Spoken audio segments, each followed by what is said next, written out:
پنځم سوال دی چې په عبادت کې احسان څه ته ویل کیږي؟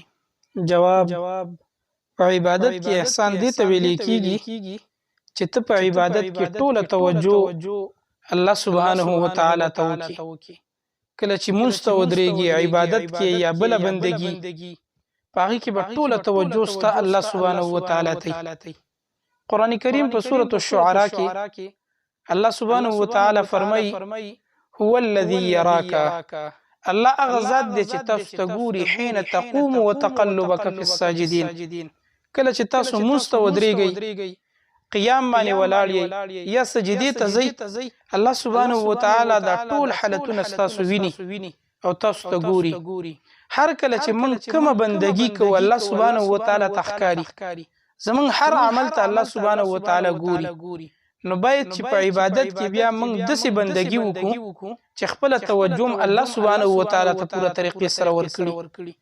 موږ کوم منځونه کوو که عبادتونه کوو نو به زمونږ په مزاج کې دا خبر راننوتې ده چې موږ په منځ کې د دنیا سوچونه کوو، فکرونه سوچونه د دنیا په دې منځ کې زمونږ هغه جاری نه. زما محترمو دا عبادت د احسان نه خالی عبادت دی چې ته پکې د دنیا سوچونه کې که عبادت کې نو پوره توجه به الله ته ورکې.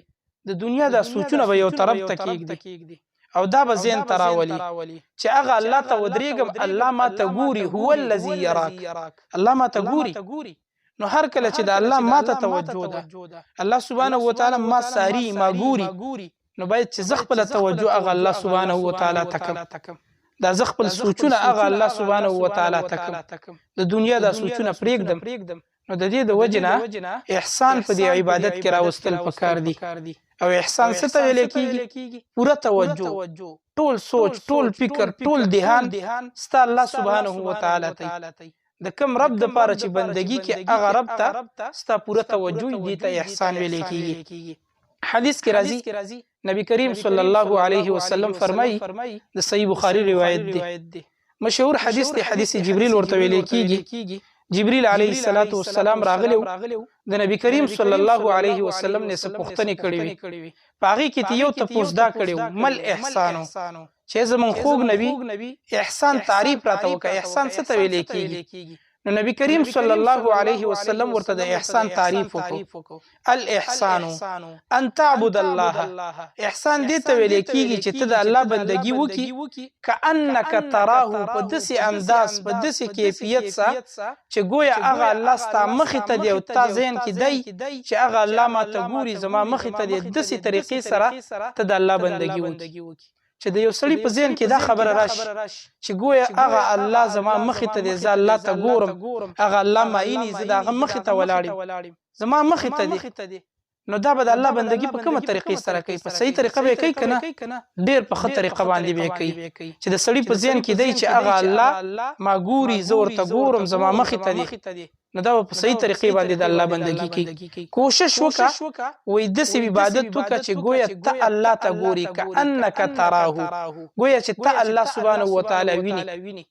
نو چې الله سبحانه و تعالی ستا مخې ته ته به ویني که نو داسې بندګي وکړه چې الله ستا مخې ته دی. نو چې د کله د سړي په ذهن کې دا سوچ او دا خبره پرته چې یاره الله ما ته ګوري زما مخې ته دی نو دا به ډېره په ښایسته طریقه باندې بیا بندګي کوي. د احسان هغه کامله طریقه به په دې کې راشي، کامل احسان به په دې کې راشي، هغه اعلی درجه به د احسان په دې کې راشي. او که چېرته داسې درنه نشي کېدی فإن لم تکن تراه که دا کیفیت ستا په دې زړه کې نشو راتلی چې ته الله ته ګوري ځکه دا ډېره ګرانه خبره ده او ډېره پوره توجه دې ته پکاري او غواړي. دا داسې هر چاته نه راځي الا ماشاءالله که په چا باندې الله احسان وکړي. اولیاء اتقیاء انبیاء دوی ته الله سبحانه و تعالی دا درجه ورکړې ده د احسان چې دوی به داسې طریقې سره عبادت کوي گویا چې د دوی مخې ته الله دی دوی الله ته ګوري او عبادت کوي په داسې طریقه به بندګي کوله. نو الله دې موږ ته را نصیب کړي. که چېرته دا کیفیت ستا نه برابرېدل فإن لم تکن تراه که چېرته ته الله سبحانه و تعالی نشو لیدلی او ذهن ته دې دا نشوه راوستی چې زه الله ته ګورم فإنه یراک بیا خو کم از کم دا ذهن ته راوله چې هغه الله سبحانه و تعالی تا ته ګوري. نو ذهن ته که دې دام راوستله چې الله ما ته ګوري بیا به هم دې په مونځ کې پوره توجه راشي بیا به هم په صحیح طریقې سره عبادت کوي.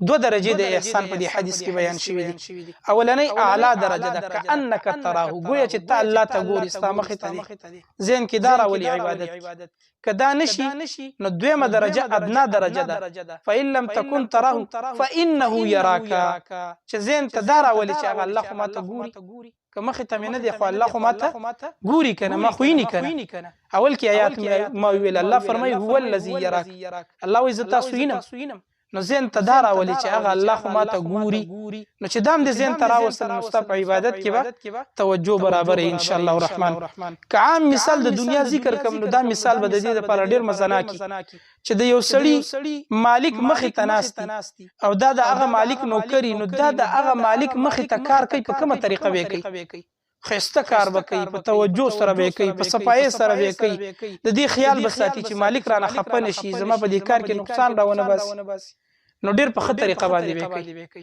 دغه شانتي چې زما او ستا په ذهن کې دا خبره و چې موږ عبادت کوو چې الله زموږ مخې ته دی نو څنګه په خطر طریقه وکړو کنه وکړو په ډیر خسته انداز وکړو نو دا د احسان هغه اعلی درجه او کوم مالک زموږ مخې ته نه کم از کم دسی چې موږ ته کیمرې لګولې په کیمرو کې موږ ساري ګوري نو د دې کیمرو د یری به موږ کار کوو ولی دغه مزدور او دغه نوکر به چې داغه ته په دکان کې یا په فیکټری کې مالک کیمرې لګولي نو دا که د هغه مالک مخې ته کار په خطر طریقه باندې کوي او دې فیکټری کې دته پته ولګيږي چې کیمرې لګېدلې دي نو د دې کیمرې د یری به کار کوي ولی چې مالک می ګوري نو دغه شانتي کومنګ الله زین ته دا سره نه ولو چې الله زمنګ مخې ته دی او زمنګ دا بندگی ګوري او الله ته زګورم او په داسې طریقې نشو راوسته نو زین ته خو چې دا راولو چې هغه الله مونږ ته ګوري د اسمانونو دبره مونږ د الله نه پټې دی خو نو چې زین ته دام راغله نو بیا به مونږ په خطر طریقه باندې د الله بندگی کوي الله دې په مونږ کې زمونږ په دې بندګیانو کې د احسان هغه کامل او اعلی درجه راولي